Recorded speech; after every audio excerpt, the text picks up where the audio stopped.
त्याचा झाला मित्रांनो असा की 2 दिवस जेवल्यानंतर आम्ही नुसते राऊंड मारताना टेळणी करीत होतो या नेमा फालुदावाल्याची.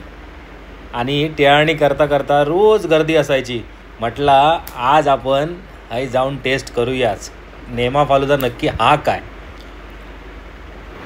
डायटिंगच्या आईचा घो म्हटलंय आणि गेलंय. म्हटलं कधी खाणार. आत्ताच जर एवढे वजन आणि ह्या बघित रावले ते हे फालुदे ते खाणार कधी असा मनान शेवटी मी पोचलोय.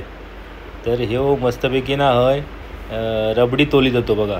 आता रबडी दिसतली तुमका तेवढ्यात ना सावतीन इली आपल्या बारक्या पोरग्याक घेऊन. त्याका काहीतरी आईस्क्रीम व्हाया होता म्हणून तो रडत होतो. हो बघ हिनी रबडी मस्तपैकी हे तोलूक काढलं होती. जबरदस्त रबडी. कलर बिलर एकदम भारी आणि टेस्ट मी केलं नंतर तिथं एकदमच जबरदस्त आहे. आणि व्हरायटी बघितलास तर किती मरणाचे होते. म्हटलं एवढा खाईत बसणार. ह्या खाल्ल्याचा ताव व्हाया होता आणि ता खाल्ल्याचा ताव व्हाया होईल. त्याच्यापेक्षा त्या खाल्ले तुझ्याकडे काय स्पेशल आता भरून दी बा म्हटलं काय एकदाचा. हे बघा हे सगळे तुमच्यासाठी दाखवतं. या पान बिन भरपूर काय काय आहे याच्यात. रबडी मलाई मँगो. आता जवळजवळ मँगो आपल्याकडे संपले. आता हे मँगो आईस्क्रीममध्ये घुसले आता. जबरदस्त सगळी आईस्क्रीम होती. आणि अकडे त्याच्या पुढे आणि बाकीची 1000 आईस्क्रीम भरली होती. मी म्हटलं माका काय नको. तुला मेनू कार्ड माका दाखवल्यानंतर म्हटलं माका बाकी याचा काय नको बाबा तुमच्याकडे काय स्पेशल आता देवा. तेव्हा मस्तपैकी तोलूक घेतल्यान माझा रबडीवाला शेव बिव टाकल्यान मस्तपैकी रबडी तोलल्यानंतर काहीतरी 100 ग्रॅम 200 ग्रॅम काहीतरी झाली होती.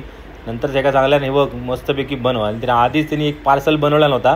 त्या कोणाचा होता देव जाणे पण जबरदस्त होता. म्हटलं म्हणूनच सांगलेले माका ह्याच काय तर बाबा बनवून दी. तेव्हा त्यांनी त्या आपल्या बनवून घेतल्या. आणि हय सावतीन आणि परवीन पण होती आणि त्याची पोरा पण होती.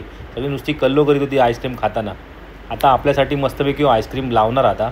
म्हणजे सॉरी आईस्क्रीम नाही रबडी लावतो. हे कसं बनवता बघा. आता काहीतरी 2-3 टाकल्या ना लाल बिल काय नाही काय. आता ह्या सब्जा वाटतं होय सब्जा टाकल्यान. आणि सब्जा टाकल्यानंतर आता मात्र काहीतरी असा ह्या बघ अरे रे रे रे रे रे रे रे सगळी रबडी करून टाकल्यान त्याची. अरे रे रे रे रे म्हटलं नक्कीच काहीतरी मस्त बनणार हा. आणि नंतर माकडं त्याच्यात व्हॅनिला आईस्क्रीम टाकल्यान. आणि ह्या काहीतरी स्पेशल आईस्क्रीम होता त्यांच्याकडचा. तर विचारलं तिने मग काय सांगल्यान नाही. जरा तो बिझी होतो. मस्तपैकी कटिंग केल्यान आणि त्याच्यात टाकलं नव्हता. जबरदस्त मित्रांनो वाटत होता. कारण खाताना पण तेवढीच मजा येईल ती माका. जर तुम्ही कधी इलात इंदोरला तर नक्की या व्हिजिट करा. कारण जबरदस्त रात्री फिरताना ना एवढी गर्दी असता. रोज आम्ही गर्दी बघत होतो. आज म्हटलं जरा अशी गर्दी कमी होती. आज म्हटलं आपण धाड टाकूयाच. खायपर्यंत का माका थारो नाही होतो. पण त्यांनी आपला पटापट सगळ्यांका बाजूक ठेवून माका आपला बनवून दिल्यान.